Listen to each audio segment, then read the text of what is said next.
दोस्तों, एक ऐसे मंदिर परिसर के पास पहुंचने की कल्पना करें जहां 15 मंजिल से अधिक ऊंचा एक भव्य प्रवेश द्वार आपका स्वागत कर रहा हो, जिस पर देवी देवताओं और राक्षसी आकृतियों की 1500 चमकीली चित्रित मूर्तियां शामिल है। ये अतिशयोक्ति और गुमराह करने वाला लग सकता है, लेकिन ये सिर्फ एक स्वाद है जो दक्षिण भारत के मदुरै शहर में मीनाक्षी मंदिर में तीर्थयात्री या दर्शनार्थी का इंतजार करता है। अपने कई टावरों और संबद्ध पवित्र स्थानों के अपने बाड़ों के साथ ये दक्षिण भारत में धार्मिक और कलात्मक परंपराओं के एक प्राचीन ढांचे की सक्रिय निरंतरता का प्रतीक है। नमस्कार दोस्तों, स्वागत है आप सभी का हमारे चैनल में जिसका नाम है ट्रैवल एंड इफेक्ट्स। और आज इसी कड़ी में हम आपको सीधा लिए चलेंगे मीनाक्षी अम्मन मंदिर मदुरै, जो है भव्य और विशाल, और जानेंगे इसकी भव्यता और विशालता और इसके इतिहास और वास्तुकला के बारे में। तो चलिए दोस्तों, फिर देर किस बात की, वीडियो को एंड तक जरूर देखिएगा और चैनल को सब्सक्राइब कर दीजिए। दोस्तों, सबसे प्रसिद्ध तीर्थ स्थलों में से एक मीनाक्षी टेम्पल मदुरै हर कला प्रेमी द्वारा देखने लायक स्थान है। ये वास्तुकला का मास्टरपीस है जो द्रविड़ शैली वास्तुकला का एक बेहतरीन उदाहरण है। मदुरै दौरे का सबसे महत्वपूर्ण हिस्सा ये मंदिर पांड्या शासनकाल के दौरान बनाया गया था और अब तमिलनाडु के HR और CE विभाग के अधीन है। मीनाक्षी टेम्पल मदुरै देवी मीनाक्षी और भगवान सुंदरेश्वर को समर्पित है, जो भगवान शिव के अवतार है। ये मंदिर मदुरै शहर के केंद्र में स्थित है। मंदिर के चारों ओर कमल की आकृति में मदुरै शहर है। मीनाक्षी मंदिर भारत के सबसे पुराने और सबसे बड़े मंदिरों में से एक माना जाता है। राजसी वास्तुकला, जटिल नक्काशी, सुंदर पेंटिंग, उत्कृष्ट मूर्तियां और इससे जुड़ा एक प्राचीन इतिहास इस मंदिर को दक्षिण भारत के सबसे अधिक देखे जाने वाले पर्यटन स्थलों में से एक बनाता है। दोस्तों, दक्षिण भारत के मंदिरों में सबसे प्रभावशाली और महत्वपूर्ण मीनाक्षी टेम्पल मदुरै 2500 साल पुराना है। जाहिरा तौर पर इस शहर को शिवलिंग के चारों ओर बनाया गया था, जो कि इसके गर्भगृह के अंदर है। मंदिर परिसर में 14 एकड़ जमीन है और इसमें 4500 खंबे और 14 टावर है। ये बड़े पैमाने पर है। दोस्तों, मीनाक्षी अम्मन मंदिर, जिसे मीनाक्षी सुंदरेश्वर मंदिर के नाम से भी जाना जाता है, भारत में सबसे पुराने और महत्वपूर्ण मंदिरों में से एक है। मदुरै शहर में स्थित मंदिर का एक महान पौराणिक और ऐतिहासिक महत्व है। ये माना जाता है कि भगवान शिव ने सुंदरेश्वर यानी कि सुंदर के रूप को धारण किया और पार्वती यानी कि मीनाक्षी से उस स्थान पर शादी की जहां वर्तमान में मंदिर स्थित है। अपनी आश्चर्यजनक वास्तुकला के लिए प्रसिद्ध मीनाक्षी मंदिर को दुनिया के आश्चर्यों में से एक के रूप में नामित किया गया था, लेकिन वे इसे दुनिया के 7 आश्चर्यों की सूची में शामिल नहीं कर सके। चलिए दोस्तों, हम आपको बताते हैं। हालांकि मंदिर निश्चित रूप से भारत के अजूबों में से एक है। ये दक्षिण भारत के मुख्य आकर्षणों में से एक है, जहां हर दिन हजारों भक्त इसका आनंद लेते हैं। तिरुकल्याणम महोत्सव के दौरान, जो 10 दिनों की अवधि के लिए होता है, मंदिर में 1 लाख से अधिक भक्त आते हैं। हर दिन हजारों भक्त इस मंदिर में आते हैं, लेकिन इसके बावजूद मंदिर को अच्छी तरह से बनाए रखा गया है और इसे भारत में बेस्ट स्वच्छ आइकॉनिक प्लेस यानी कि सबसे स्वच्छ प्रतिष्ठित स्थान का नाम दिया गया है। चलिए नजर डालते हैं अब इसकी पौराणिक कथा पर। दोस्तों, मीनाक्षी टेम्पल मदुरै से कई कथाएं जुड़ी हैं। एक कथा के अनुसार मीनाक्षी 3 साल की लड़की के रूप में एक यज्ञ यानी कि पवित्र अग्नि से निकली। इस यज्ञ को मलय ध्वज पांड्या नामक एक राजा अपनी पत्नी कंचन मलाई के साथ कर रहा था। चूंकि शाही दंपति की कोई संतान नहीं थी, इसलिए राजा ने भगवान शिव से प्रार्थना की, उनसे उन्हें पुत्र प्रदान करने का अनुरोध किया।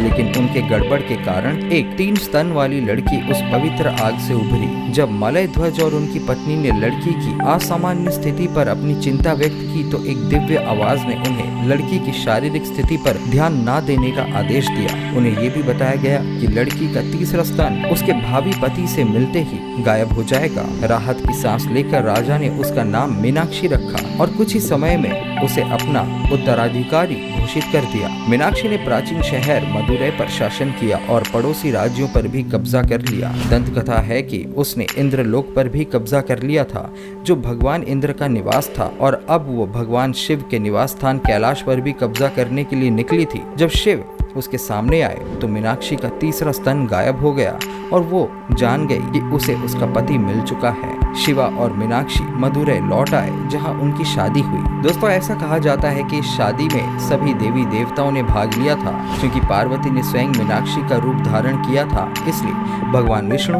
पार्वती के भाई ने भगवान शिव को मीनाक्षी का कन्यादान किया। आज भी इस शादी समारोह को हर साल चिथिराई के रूप में मनाया जाता है, जिसे तिरुकल्याणम यानी कि भव्य शादी के रूप में भी जाना जाता है। ये त्योहार मदुरई में हर साल अप्रैल के महीने में बड़े पैमाने पर मनाया जाता है। दोस्तों, कथा के अनुसार भगवान इंद्र, जिन्हें देवताओं का राजा माना जाता है और स्वर्ग में रहते हैं, उन्होंने कदम वन में पवित्र स्वयं मुलिंग की खोज की थी। भगवान शिव के लिंग को खोजने के बाद उन्होंने इसे मदुरई में रखा था, जहां मंदिर खड़ा है। चलिए दोस्तों, अब हम आपको बताते हैं मंदिर के प्लान के बारे में। दोस्तों, मदुरई में सबसे पहले मंदिर का निर्माण 7वीं शताब्दी ईसा पूर्व में किया गया था, लेकिन आज हम जिस मंदिर परिसर का अनुभव करते हैं वो मुख्यतः 16वीं और 17वीं शताब्दी में नायक वंश का काम है। उन्होंने परिसर को बड़ा किया और वास्तुशास्त्र की पवित्र परंपरा के अनुसार आसपास की सड़कों को फिर से डिजाइन किया। मीनाक्षी टेम्पल मदुरई द्रविड़ वास्तुकला का एक प्रमुख उदाहरण है। भारत के दक्षिणी राज्यों में आम हिंदू वास्तुकला की एक शैली। द्रविड़ वास्तुकला की विशेषताओं में अक्सर मंदिरों पर ढके हुए पोर्च, 2 या 2 से अधिक स्थानों पर लंबे प्रवेश द्वार वाले टावर, कई स्तंभ वाले हॉल और अनुष्ठान स्नान के लिए एक पानी की टंकी या जलाशय शामिल है। दोस्तों, 2 प्रमुख गर्भगृह मंदिर परिसर के केंद्र में है। एक मीनाक्षी, जिसे देवी पार्वती की अभिव्यक्ति माना जाता है, उसको समर्पित है, और दूसरा सुंदरेश्वर या सुंदर भगवान को समर्पित है। प्रति गर्भगृह के ऊपर स्वर्ण कलश है, जो केवल एक उच्च सहूलियत पॉइंट से दिखाई देता है। कॉम्प्लेक्स के उत्तर पूर्व कोने पर 1000 पिलर हॉल एक विशाल अलंकृत मंडप है। हालांकि वास्तव में यहाँ पर केवल 885 स्तंभ है, लेकिन इसका इफेक्ट प्रभावशाली है, जिसमें अधिकांश पत्थर के खंभे देवताओं, राक्षसों और दिव्य जानवरों को दर्शाते हुए ऊपर या नीचे खुदे हुए हैं। मूल रूप से इस स्थान का उपयोग धार्मिक नृत्य और संगीत प्रदर्शन के साथ साथ राजा के दर्शन करने के लिए किया जाता था। आज 1000 पिलर हॉल मुख्य रूप से एक संग्रहालय के रूप में कार्य करता है, जिसमें कांस्य की मूर्तियों, चित्रों और मंदिर के इतिहास की वस्तुओं की प्रदर्शनी है। चलिए दोस्तों, जानते हैं मीनाक्षी मंदिर मदुरई की संरचना के बारे में। मीनाक्षी टेम्पल मदुरई शहर के बीच में स्थित है, जो 17 एकड़ के क्षेत्र को कवर करता है। इसके चारों ओर पूरे शहर का निर्माण किया गया है। इस मंदिर में 5 प्रवेश द्वार है, जो 874 फीट लंबा और 792 फीट चौड़ा है, जो उत्तर दक्षिण दिशा में विस्तृत है, उसको कवर करते हैं। मंदिर विशाल दीवारों से सुसज्जित है, जो आक्रमणों से बचाने के लिए बनाए गए थे। पूरी संरचना जब ऊपर से देखी जाती है, एक मंडला का प्रतिनिधित्व करती है। मंडला एक संरचना है जिसे समरूपता और लोकी के नियमों के अनुसार बनाया गया है। मीनाक्षी टेम्पल मदुरई में एक पवित्र तालाब भी है, जिसका नाम पथमारईकुलम है। पथमारईकुलम शब्द का शाब्दिक अनुवाद सुनहरे कमल वाला तालाब है। इस तालाब के केंद्र में एक स्वर्ण कमल की संरचना रखी गई है। ऐसा कहा जाता है कि भगवान शिव ने इस तालाब को आशीर्वाद दिया और घोषणा की कि कोई भी समुद्री जीवन इसमें नहीं बढ़ेगा।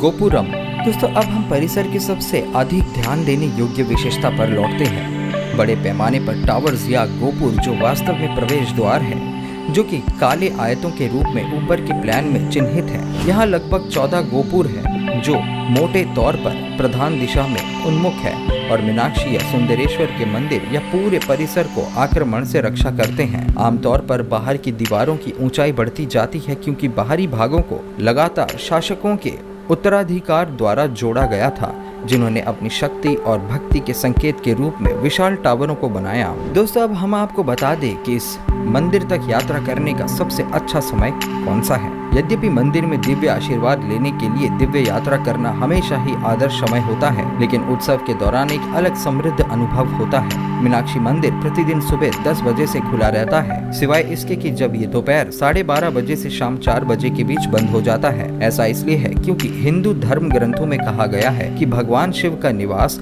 दोपहर में खुला नहीं रहना चाहिए। सुबह में एक बार और शाम को एक बार मंदिर जाना सबसे अच्छा है। मंदिर का मुख्य द्वार पूर्व दिशा में है और गैर हिंदू वहां से प्रवेश कर सकते हैं। रूढ़िवादी पोशाक, जो पैरों या कंधों को प्रकट नहीं करता है, एक जरूरी है। चलिए दोस्तों, अब हम आपको बताते हैं पूजा का समय क्या क्या है। थिरुवंडाल पूजा 5 बजे से 6 बजे तक, बीजा पूजा 6:30 से पूर्वाह 12:15 बजे तक, कला संधि पूजा 6:30 पूर्वाह से 7:15 बजे तक, त्रिकाल संधि पूजा 10:30 से पूर्वाह 11:15 बजे तक, उच्चिक कला पूजा 10:30 पूर्वाह से 11:15 बजे तक, मलाई पूजा 4:30 पूर्वाह से 5:15 पूर्वाह तक, अर्धजामा पूजा जो कि रात्रि पूजा है जो 7:30 बजे से 8:15 बजे तक होती है, पल्ली राय पूजा 9:30 बजे से 10 बजे तक। तो दोस्तों अभी हमने आपको बताया मीनाक्षी अम्मन मंदिर के बारे में जो कि मदुरई में स्थित है। आज का हमारा वीडियो यहीं पर समाप्त। ये वीडियो आपको कैसी लगी हमें कमेंट के माध्यम से अवश्य बताएं। वीडियो को लाइक करें और आग की तरह अपने चाहने और दोस्तों के बीच फैला दें। हमसे बने रहने के लिए हमारे चैनल को करें सब्सक्राइब और देखते रहिए ट्रैवल एंड इफेक्ट्स। हम जल्दी मिलेंगे एक नए दिलचस्प वीडियो के साथ। तब तक घूमते रहे, फिरते रहे, ख्याल रखें। नमस्कार।